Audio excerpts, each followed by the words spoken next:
Hey guys, good afternoon. Um, this is a weird week, isn't it? I feel like we had 2 Fridays and 2 Mondays, but this is a legit Friday. So, first off, before we get started with our Longhouse preview, I'm just going to say a quick happy birthday to my mom. It's her, well, I'm not going to tell you her age, but anyway, it's her golden years, and she's always our #1 fan. So, happy birthday, Mom. We'll celebrate later this evening. Okay, so as I promised, we're going to do a quick um, preview of the Longhouse. I don't know what's showing here in the Inkscape. We've had a couple technical difficulties, which is to be expected, but let's see how this goes. So this is entering through the front door. And we love the compressed entry and then bringing you into this large open living space with access to the view. And then we're now headed back of house into the office and pantry area. And this is how probably the daily users will experience the home coming in through the garage. And now we can see a great shot of the big living room, the dining room. And I remember we talked about on Tuesday this privacy threshold. So this is going into the kids' bedrooms and bathrooms area and then into the master suite. And so a very simple but gracious master bedroom, and then a quick fly through of the master bathroom, and then back out to the exterior here. And this is what we would consider the north side of the house. So there's fewer windows. It's more private. Probably would want to be on the more public, on the more like on the street side of the home. Okay, now I'm going to try and just navigate through Inkscape here on my own. I'm going to warn you that it's a little bit clunky, so I'll try not to make you guys sick. So a couple of things that we wanted to chat more about in depth about sustainability features is, first of all,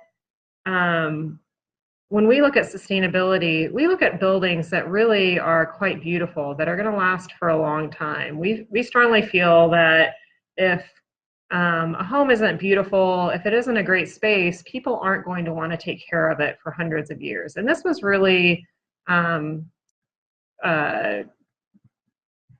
this really was, Rex is going to navigate for us. He's better than I am. So he's just going to sort of zoom around the building as I talk. Jared and I, when we moved to Lawrence, we bought a home that was built in 1885, and it really struck me in our neighborhood how all these homes were very, very old, but people just love them. They take great care of them, and they restore them, and they put a lot of money and work into these homes with really nothing in return other than a beautiful neighborhood and a home. And so that really emphasized that if you build a great house and a great community, people will take care of them for generations and generations. So first of all, for sustainability, it's got to be a great building. The second really easy sustainable feature you can use when planning your new home is the site orientation. So this is really a very important factor, because if we have a home that has the long part of the home on the east-west axis, which means you have a long north face and a long south face, then we can maximize our control of sunlight in daylight. So Rex, maybe zoom up to like a bird's eye view real quick, and we can show them how this works on the exterior of the home. So in this home, we have a very long south face, and you can see where we have these large overhangs. So in the summer, when the sun's up high, we can control the sun with the large overhangs. We don't want solar gain in the summer, but in the winter, when the sun is at a lower angle, we can start to take advantage of some solar gain by allowing the sun into the home.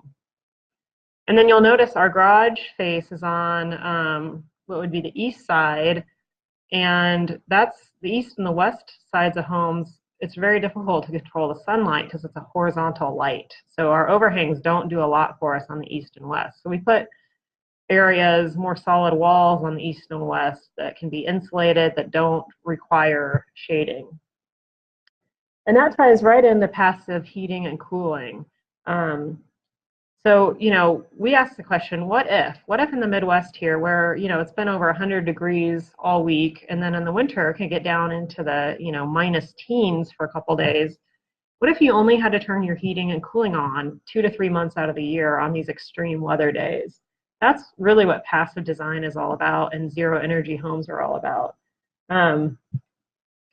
Using, like we mentioned, the passive solar gain is helpful, but also for cooling, having high windows on the south side of the home up here at the clerestory, and then low operable windows along that north side of the home, we can start to really take advantage of the summer winds, bringing in cool air at the low north side and letting it escape through the high side on the southern part of the home.